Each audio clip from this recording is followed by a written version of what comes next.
Ethan stood alone in the heart of Willow Creek Park, the autumn leaves crunching under his boots like fragile memories. The once vibrant playground swings creaked in the wind, rusted and forgotten, while overgrown weeds choked the paths where families used to stroll. He knelt down, his fingers brushing against a faded bench plaque that read in loving memory of Clara Hayes, his mother, who had passed away 2 years earlier from a sudden illness. She had brought him here every Sunday, her laughter echoing as they fed ducks by the pond. Now the water was murky, littered with plastic bottles and discarded wrappers. A single tear traced down his cheek as he whispered to the empty air, promising to restore this place not just for her, but for everyone who had lost something here. Little did he know, this quiet vow would ignite a chain of hearts, turning solitude into a symphony of shared healing. The next morning, Ethan arrived with a trash bag and gloves, his pickup truck loaded with rakes and shovels borrowed from his garage.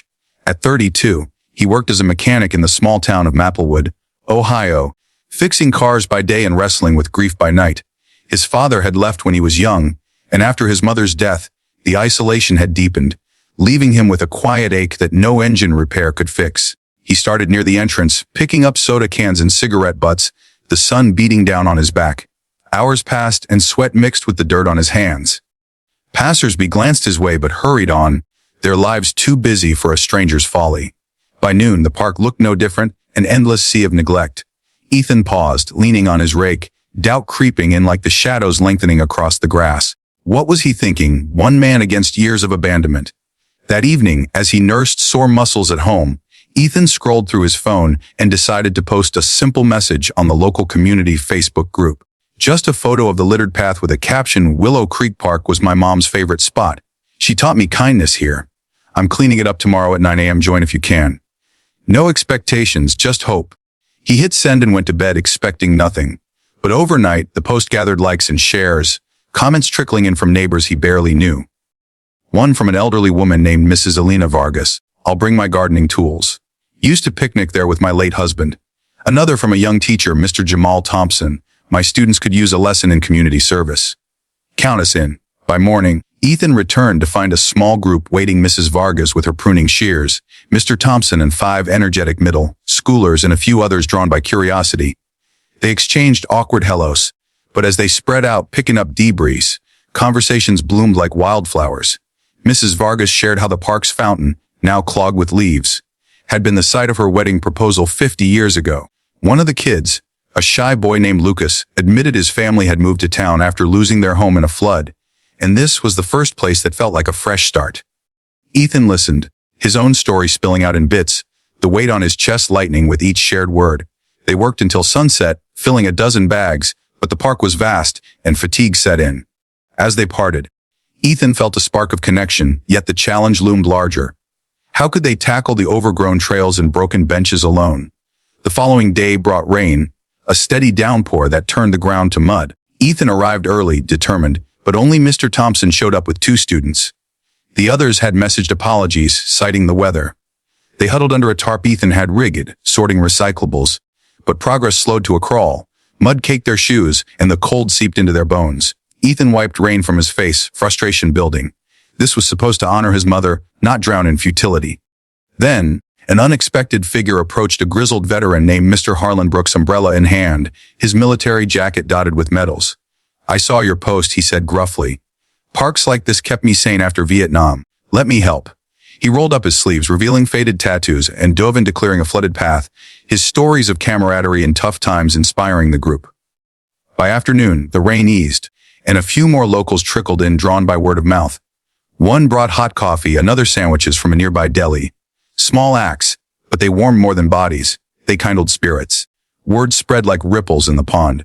By midweek, the cleanup had grown. Ethan organized shifts via the Facebook group, and volunteers multiplied, families with strollers, retirees with wheelbarrows, even a scout troop earning badges. But challenges persisted. The town council cited permits for larger gatherings, threatening to shut it down. Ethan spent a sleepless night drafting emails, his plea laced with memories of the park's heyday. Meanwhile, an emotional twist hit when Lucas, the shy boy, confided in Ethan during a break. "My dad left us last year," he whispered, eyes downcast. "Cleaning here makes me feel like I can fix something." Ethan knelt to his level, sharing how his own father's absence had scarred him, but his mother's love had mended it. In that moment, compassion bridged their generations, a quiet hug sealing an unspoken bond. Then came the unexpected kindness that shifted everything. A local business owner, Ms. Sofia Ramirez, who ran a hardware store, drove up with a truckload of supplies, mulch, paint, even new swings donated from her inventory. "I lost my brother to addiction," she explained softly. "He found peace in parks like this. Let's make it shine for others." Her generosity inspired more. A bakery provided fresh donuts for volunteers. A band offered to play music on Saturday. Ethan watched in awe as the park transformed, not just physically, but emotionally. People shared picnics on cleared lawns, laughter replacing the silence. One evening, as the sun set, Mrs. Vargas uncovered an old-time capsule buried near the fountain, a rusted box from the park's dedication in the 1970s, filled with notes and photos from past residents. Reading them aloud, the group felt a profound link to history, tears mingling with smiles. But the real twist arrived Friday night. A storm warning flashed on phones, predicting heavy winds that could undo their work. Ethan rallied a late-night crew to secure tarps and stakes, but exhaustion frayed tempers. Mr. Harlan, usually stoic, snapped at a volunteer over a misplaced tool, revealing his own battles with PTSD. Ethan pulled him aside, listening as the veteran poured out years of buried pain. "You're not alone anymore," Ethan said, echoing words his mother once told him.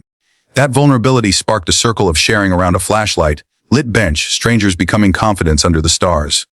By dawn, the storm had passed with minimal damage, their unity proving stronger than the winds. Saturday dawned bright, and what started as a cleanup swelled into a massive community event. Hundreds arrived, drawn by social media buzz and local news spots. Booths lined the paths, face painting for kids, a pet adoption from the shelter, even a memory wall where people pinned photos of loved ones tied to the park. The band played uplifting tunes, and food trucks donated proceeds to maintain the space.